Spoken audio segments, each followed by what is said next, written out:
Morning students, we were reading about the rotation and revolution. Today we will read about the revolution of Earth.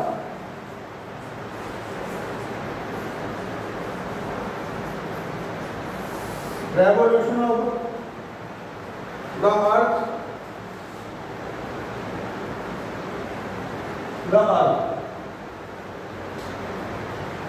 The movement of Earth around the Sun is called revolution of the Earth.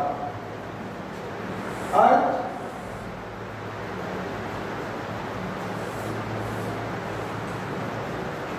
जो सन के चारों तरफ ऐसे से घूमती है in a fixed path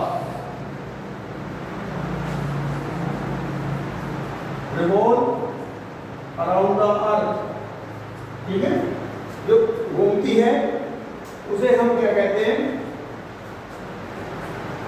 revolution. The movement of earth around the sun is called revolution of the earth. Earth takes 365 days, 6 hours and 6 hours to complete one revolution. To complete one revolution.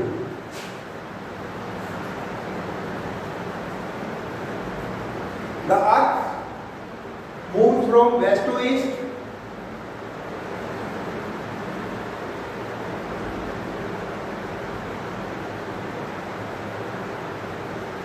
Generally, we take 360 days, 1 year as a year, and जो extra 6 है, जो extra ये 6 hours हैं, ये हम जो है 6 6 6 4th year में, यानी कि 29 डेज फरवरी में, इसे कहते हैं लीप ईयर. इनकी जो एक्स्ट्रा 6 आवर्स हैं, ये हर 4 साल के बाद, यानी कि 6 आवर इस साल, 6 नेक्स्ट ईयर, फिर नेक्स्ट ईयर, फिर नेक्स्ट 28 डेज का जो फरवरी का मंथ होता है, फरवरी, तो वो फरवरी जो है फिर कितने डेज का हो जाता है? 29 डेज का आफ्टर 4 इयर्स. ये 24 आवर्स ऐड हो जाते हैं, तो इसे कहते हैं हम leap year. Every leap year has, अब जो लीप ईयर में जो है 360 डेज हो जाते हैं, 360 days. That's all about the revolution. Now seasons.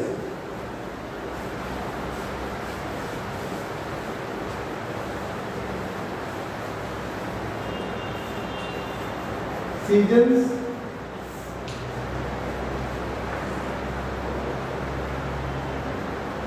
Because of the revolution of Earth and the tilt of Earth on its axis, we experience different seasons. अब आपने देखा होगा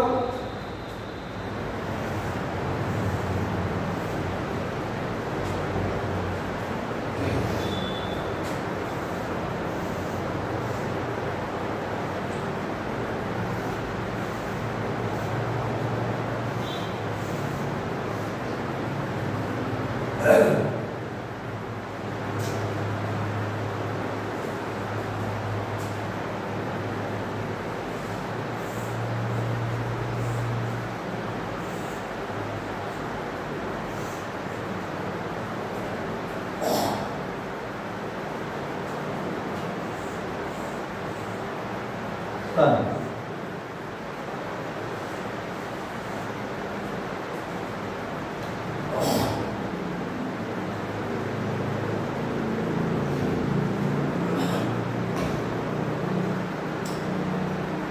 The North Pole is tilted toward the sun on 21st June। 21st June में India में जो north pole होता है वो सन की तरफ को टिल्ट होता है, यानी कि सन की तरफ को झुका होता है। तो उसमें क्या है, आपने देखा होगा कि this means that the rays of the sun fall directly on the Tropic of Cancer. अब जो सन रेज होती हैं, ये जो ट्रॉपिक ऑफ कैंसर है इसके ऊपर जो है डायरेक्टली जो है पड़ती है। और आपने देखा होगा it is summer in the northern hemisphere. जब नॉर्थर्न हेमिस्फीयर की तरफ सूर्य जो है, अर्थ जो है सूर्य की तरफ को टिल्ट होगी, तो क्या होगा, सूर्य की जो किरणें हैं, सन रे जो है वो डायरेक्ट पड़ेंगी। डायरेक्ट पड़ने से क्या होगा, वहां पर जो है क्या होता है, नॉर्थर्न हेमिस्फीयर उसमें समर। तो क्या होगा इस वक्त यहाँ समर सीजन, समर सीजन होता है। अब यहां पर आपने देखा होगा days are long and nights are short. अब यहां पर days are long and nights are short होती है जब, तो इस जो है this position of the northern, this position of the earth is called summer solstice. अब इसको जो है क्या कहते हैं हम, समर सोलिस्टिस, यानी कि यहाँ पर सीजन तो गर्मी का हुआ ही, लेकिन इसे जो है हम क्या कहते हैं, समर सोलिस्टिस, यानी कि ये यहाँ पर जो है समर सीजन है इस वक्त। तो इसमें नॉर्थर्न हेमिस्फीयर में अब समर सोलिस्टिस कहा जाता है इसे। 21 जून आपने देखा होगा, 21 जून को जो है लॉन्गेस्ट डे होता है, सबसे लंबा दिन होता है, longest day in the northern hemisphere, right. The days are longer and the nights are shorter around this time. Also, the area between the North Pole and the Arctic Circle experience only day at this time. अब आपने देखा होगा कि जो Arctic circle है, यहाँ से लेकर के और नॉर्थर्न पोल और आर्कटिक सर्कल के बीच का जो एरिया होता है, एट दैट टाइम जो है वहां पर क्या होता है, डे होता है। ऑन द अदर हैंड, दूसरी तरफ it is the exact opposite in the southern hemisphere. अब इसके अपोजिट होता है साउथर्न हेमिस्फीयर में। साउथर्न हेमिस्फीयर में क्या होगा, साउथर्न हेमिस्फीयर में nights are long and days are short, और वहां पर during this period it is winter. अब नॉर्थर्न हेमिस्फीयर में जब समर होगी तो साउथर्न हेमिस्फीयर में क्या होगा, विंटर होगी। अब आपने देखा होगा कि this position of earth reverses after about 6 months। अब उसके बाद आप जो है यहाँ चले जाओगे, 6 month के बाद 22 दिसंबर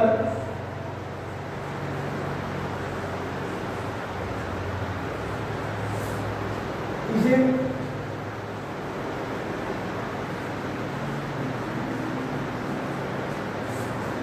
विंटर सोलिस्टिस। अब 22 दिसंबर में इंडिया की बात कर रहे हैं। अब साउथर्न हेमिस्फीयर क्या होता है, साउथर्न हेमिस्फीयर सूर्य की तरफ होता है, सन की तरफ होता है, और नॉर्थर्न हेमिस्फीयर सन से दूर चला जाता है। तो उसमें क्या होता है कि अब साउथर्न हेमिस्फीयर में यहाँ पर क्या होगा, उस वक्त days are longer and nights are, और नॉर्थर्न हेमिस्फीयर में नाइट्स आर शॉर्टर। तो नाइट्स जो है शॉर्ट होगी। अब आपने देखा होगा कि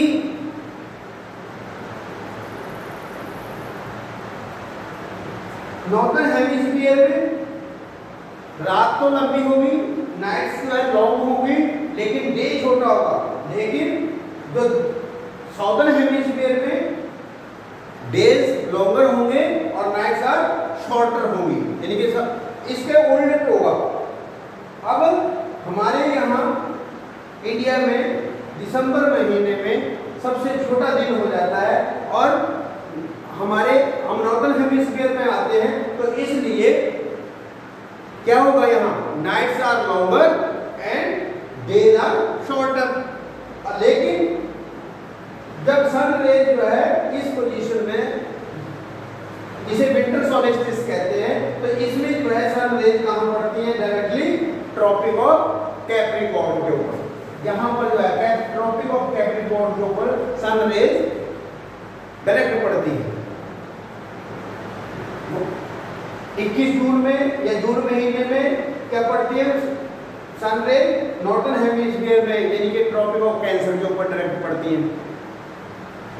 now in the southern hemisphere days are longer,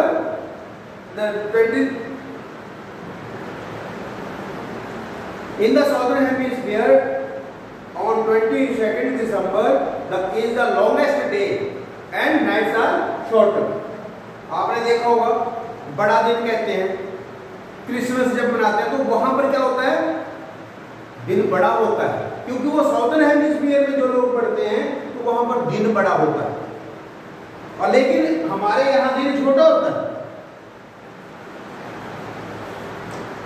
The area between the Antarctic Circle and the South Pole experience continuous daylight at this time। अब यहाँ पर जो आर्कटिक सर्कल और साउथ पोल नॉर्थ का जो एरिया होता है, इसके जस्ट अपोजिट, यहाँ तो नॉर्थ पोल आर्कटिक सर्कल और नॉर्थ पोल में है, लेकिन 22 दिसंबर में क्या होता है, experience continuous daylight at this time। The northern hemisphere experiences winter with longer nights and shorter days during this period। Now 3 months after the summer solstice, आपने देखा होगा समर सोलिस्टिस के 3 महीने के बाद 23 सितंबर को, 23 सितंबर day and nights are equal. अब क्या होता है, नॉर्दर्न हेमिस्फीयर और साउदर्न हेमिस्फीयर सेम दूरी पे आ जाते हैं, सन रेज जो है बराबर पड़ती है दोनों तरफ। अब इसमें क्या होता है, इक्वल ड्यूरेशन, यानी कि इसमें जब इक्वल ड्यूरेशन होती है डे एंड नाइट की, तो इसे हम जब 23 सितंबर को इसे कहते हैं autumn solstice, autumnal solstice,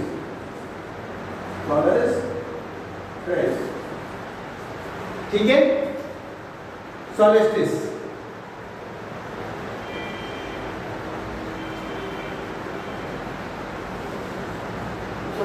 sorry equinox, क्या कहेंगे, इक्विनॉक्स, ऑटमनल इक्विनॉक्स, यानी कि इक्विनॉक्स का मतलब इक्वल, बराबर, यानी कि यहाँ पर day and night are experience equal. Similarly 20 after winter solstice, after 3 months after the winter solstice, the earth experiences another day and night with equal day and night। This phenomena is known as spring, इसे कहते हैं spring equinox,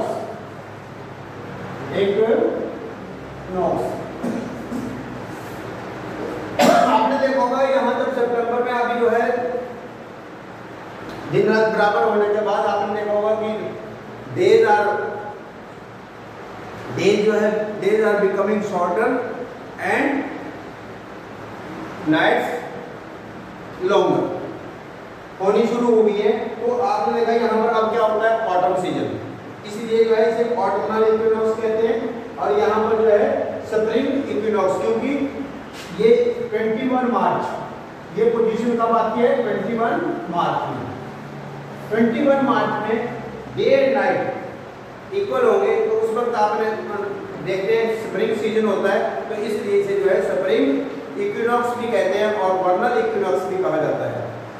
It is also called when the overhead rays from the sun fall directly on the equator, but in this case the sun rays are in transition from the southern hemisphere to the northern hemisphere. अब आपने देखा होगा same है, यहाँ पर भी equator के ऊपर जो है ओवरहेड पड़ती है सन रेज, तो ये दोनों में इक्वल होता है, यहाँ भी इक्वल होता है. This is all about your the seasons. Now do reading and try to fill book work. Thank you.